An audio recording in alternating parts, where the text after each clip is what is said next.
जितेंद्र कुमार की आत्महत्या प्रकरण में न्याय की मांग को लेकर सड़कों पर दिखा जनाक्रोश। मुख्यालय पौड़ी की सड़कों पर आम जनता ने उतरकर तलसारी गांव में जितेंद्र कुमार की आत्महत्या प्रकरण में पीड़ित परिवार को न्याय दिलाने की मांग। इस दौरान जन समुदाय ने आरोपित हिमांशु चमोली के रसूखदार और भाजपा मुख्यमंत्री के करीबी होने के कारण न्याय न मिल पाने का संदेह जताया। उन्होंने पीड़ित परिवार को सुरक्षा देने और मामले की जांच सीबीआई से करवाने और मामले को फास्ट ट्रैक कोर्ट के माध्यम से चलाने की मांग उठाई। एजेंसी चौक से कलेक्ट्रेट गेट पर पहुंची जनाक्रोश रैली में विभिन्न दलों, संस्थाओं और आम जनता की मौजूदगी रही। इस दौरान बंद कलेक्ट्रेट गेट और पुलिस बल की तैनाती पर भी लोगों ने नाराजगी जताई। बड़ी देर तक गेट के बाहर खड़े लोगों से मिलने जिला अधिकारी नहीं आई तो लोगों में आक्रोश और बढ़ा। इसके बाद संयुक्त मजिस्ट्रेट दीक्षिता जोशी और पुलिस प्रशासन द्वारा लोगों को समझने का प्रयास किया। कुछ लोगों को प्रतिनिधि मंडल को ही जिला अधिकारी से मिलने के लिए अंदर जाने की इजाजत देने की बात कही, जिस पर जन समुदाय जिला अधिकारी को ही कलेक्टर पर आने की मांग पर अड़ गया। काफी देर बाद जिला अधिकारी स्वयं जनता के बीच आए और जनता से भी वार्ता किया। उन्होंने बताया प्रशासन पीड़ित परिवार के साथ है, हर संभव प्रयास करते हुए पीड़ित परिवार को न्याय दिलाने के लिए निष्पक्ष तरीके से प्रशासन की ओर से कार्रवाई हो रही। इसके बाद रैली में शामिल पीड़ित परिवार कुछ अन्य लोगों के साथ उनकी मांगों पर वार्ता करने के लिए जिलाधिकारी उन्हें कार्यालय में ले गई, जहां परिवार की मांगों पर जिलाधिकारी द्वारा उनके साथ चर्चा की गई। सर देखिए, मांगे तो हमने क्या ही रखनी थी, हमारी तो सब कुछ चला गया है, लेकिन ये था कि भाई की जो भी परेशानियां थी हमने ये मांगे रखी कि मैम जितना भी वो कर्जा हिमांशु चमोली की वजह से हो रखा है, क्योंकि लोग हमें घर पे फ़ोन कर रहे हैं, परेशान कर रहे हैं, तो मैडम ने हमें आश्वासन दिया कि जितना भी उसने ले रखा है, जितना भी उसने बोल रखा है वो सब दिलाने की कोशिश करेंगे। दूसरा हमने ये कहा था कि हमारा जो केस है सर, क्योंकि हमारी आर्थिक स्थिति ठीक नहीं है, तो हमने कहा कि ये केस जो है वो फास्ट ट्रैक कोर्ट में चलना चाहिए, क्योंकि हमारी इतनी है नहीं कि हम कहीं दूर जा सकें, क्योंकि वो एक नेता है, वो तो कोर्ट भी कहीं पता नहीं नैनीताल लेके चला जाए, दिल्ली लेके चला जाए। इसलिए हमने बोला कि हमारा जो केस, ये जन आक्रोश रैली थी और मैं उन लोगों के लिए धन्यवाद करती हूँ जो लोग ऋषिकेश से मेरा सपोर्ट करने के लिए आए, देहरादून से सपोर्ट करने के लिए आए, पौड़ी से, श्रीनगर से, और शायद मुझे पता भी नहीं है कि कौन कौन सी टीमें यहाँ पे आ रखी थी। भीम आर्मी वाले आ रखे थे, यूकेडी से थे लोग थे। मैं सबका धन्यवाद करती हूँ कि उन्होंने मेरा भाई अपना भाई समझ के वो उसके साथ में रहे और हमारे साथ यहाँ पे खड़े रहे। मैं आई थी यहाँ, डीएम मैडम से मैं मिली हूँ, उन्होंने मुझे विश्वास दिलाया है। एक तो मैंने ये मांग रखी हुई है कि जो सबसे मैंने यही बोला है कि वो हमारी सुरक्षा सबसे इम्पोर्टेंट है, क्योंकि भाई एक ही रह चुका है और वो भी देहरादून जाएगा तो शायद उसके लिए वहाँ खतरा होगा। उन्होंने हमें विश्वास दिलाया है कि ऐसा कुछ नहीं होगा। घर के लिए भी मैंने उनसे सुरक्षा को लेकर बात की है। उन्होंने बोला है कि हाँ, वहाँ पे हम करेंगे, जल्दी से जल्दी जो सुरक्षा प्रदान करनी है वो करेंगे।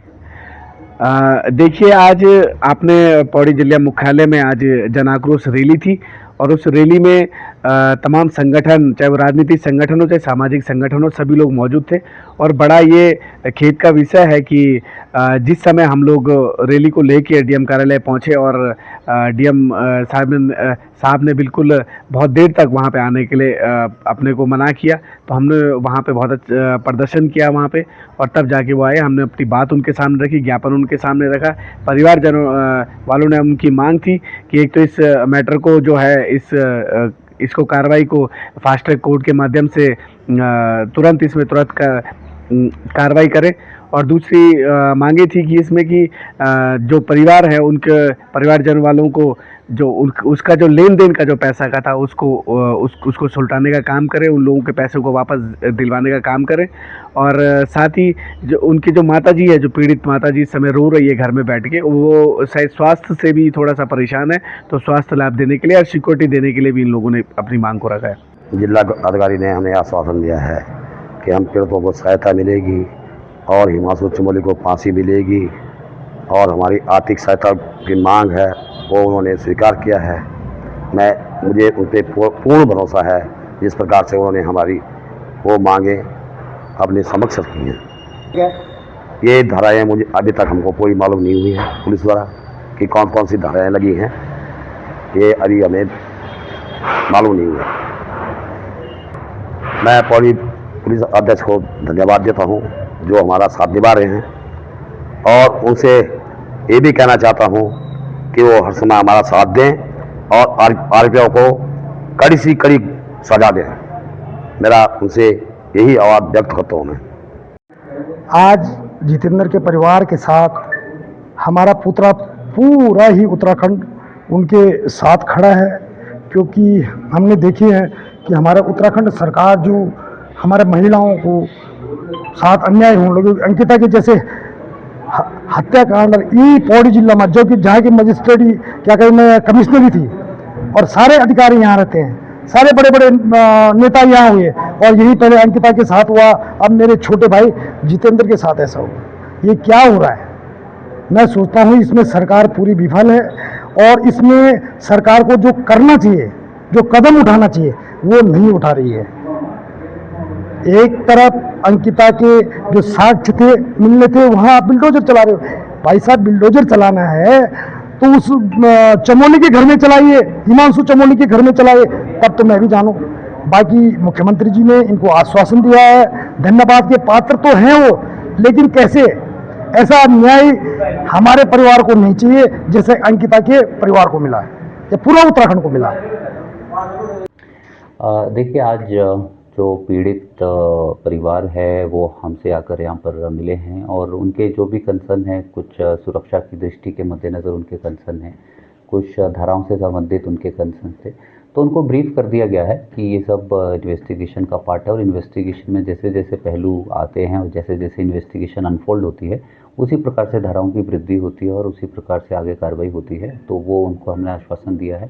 सुरक्षा की दृष्टि हेतु भी उन्हें आश्वासन दिया गया है कि हम लोग उनको सुरक्षा की दृष्टि के मद्देनज़र उनके यहाँ पे रेगुलर हम लोग गश्त भी करवा रहे हैं, और पुलिस भी जाके परिजनों से बार बार जाके मिल भी रही है, और जो भी उनके कंसर्न है उनको हम लोग टेकअप करेंगे। देखिए, जैसे ही हमारे पास सुबह 9 बजे इस प्रकरण की सूचना मिली थी, और सूचना मिलते ही हम लोगों ने जैसे ही मौके पे हमारी FSL की टीम्स, लोकल पुलिस और बाकी टीम्स हमारी मौके पे पहुंच गई थी। हमने मुकदमा तुरंत पंजीकृत किया, पंचायतनामा पोस्टमार्टम की कार्रवाई करी, और जिस व्यक्ति पे आरोप लगा था उस व्यक्ति को भी तुरंत हमने डिटेन कर लिया था और पूछताछ हेतु लाया गया। तो चूँकि ये प्रकरण संवेदनशील था, और उस संवेदनशीलता के मद्देनज़र इसमें पुलिस के द्वारा त्वरित कार्रवाई की गई है। देखिए, ये परिवार को भी हम लोगों ने ब्रीफ कर दिया गया है कि एक इन्वेस्टिगेशन का पार्ट होता है, क्योंकि अभी इन्वेस्टिगेशन इस स्टेज पे है जहाँ पे अभी हम सभी अपराधियों की डिटेल्स ले रहे हैं, उनके फैमिली डिटेल्स और सभी डॉक्यूमेंटेशंस होते हैं, उनके सर्टिफिकेट्स इत्यादि इकट्ठे किए जाते हैं, और उनके आधार पर जो है धारा की वृद्धि होती है, और वो हमारे द्वारा कर ली जाएगी। खबर भारतवर्ष के लिए पौड़ी उत्तराखंड से भगवान सिंह की रिपोर्ट। अपने शहर, अपने प्रदेश की ताज़ा खबरों के लिए लाइक करें, शेयर करें, सब्सक्राइब करें, और हाँ, बेल आइकन दबाना ना भूलें, क्योंकि खबर हमारी, फैसला जनतंत्र का।